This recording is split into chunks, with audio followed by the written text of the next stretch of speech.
you finally escape. Yes. And you recount that in the book, and then it leads to your next book, Lucky Child, and we can get into some of that too, because I'm interested if the movie covers any of that, the film covers any of that. But at 10, your older brother, Meng, arranges for an escape by boat to Thailand. He has a wife, he has room for one more. You and your sister, Chou, are standing there. She's 12. He picks you. That had to be perhaps the greatest moment and maybe one of the worst moments of your life at the same time. Tell me a little bit about how that felt. My sister Chou is actually here, and for the very first time in America, yes, in Cleveland, visiting me for the very, very first time in the many years we've been separated.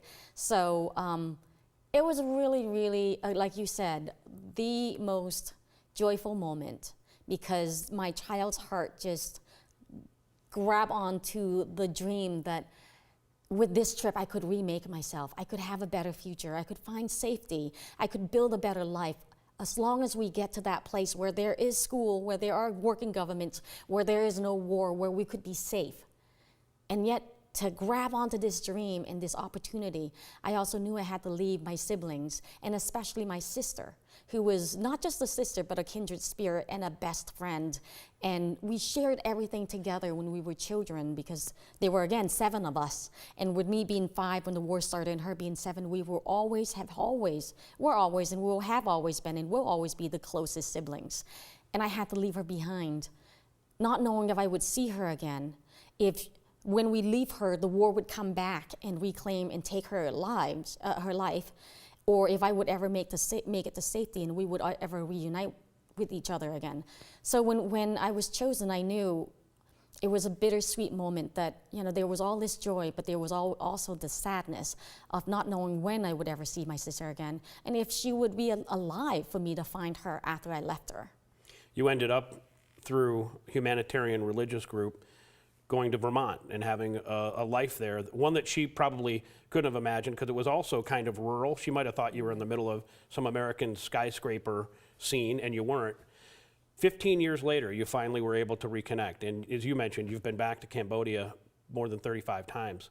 What was that like, reconnecting and seeing how her life progressed and yours too, and that again is the subject of your next book, Lucky Child. Yeah, and in Lucky Child, what I wanted to write about was what it took to survive the peacetime, long after everybody, the journalists and presidents and newspapers and people told you that the war is over. Whether you stay behind and you're fighting the war physically on the land, or also emotionally, or whether you leave it and go to another country and you're fighting the war psychologically and traumatically in your heart and in your minds. And so, and I wanted to explore that, but mostly I wanted to write about my sister. I wanted to write about my best friend. And I went to Cambodia for the very first time, and I was 25 years old, and I was on the way to the UN Conference on Women in China. So I felt very empowered. I've studied abroad. I've gotten my college degree here. I studied political science. And so, and I just felt really privileged and blessed. And so when I landed in Cambodia, the nights before I land, actually before I got on a plane, I kept getting and having these reoccurring dreams of getting on a plane, feeling powerful, feeling empowered, and then getting off the plane, and I am, once again, a tiny little girl, reaching for hands to hold on to grab in the crowds and seas of people all around me, and couldn't find one. And so my hands just felt really empty. And when I got off the plane and went through immigration, and there were my family members, 20 or 25 of them standing body to body, looking at me as I came out. And everybody, we were just had this moment where it was happiness, but fear and anxiety and nervousness, and we were looking at each other and not knowing what to say. And my cousin looked at me and said, "You look like a Khmer Rouge." And it was because I had been traveling by myself, so I had on my stain-resistant brown shirts and brown pants and Teva sandals and scarves and backpacks, and so to them it looked like the Khmer Rouge soldiers' outfits.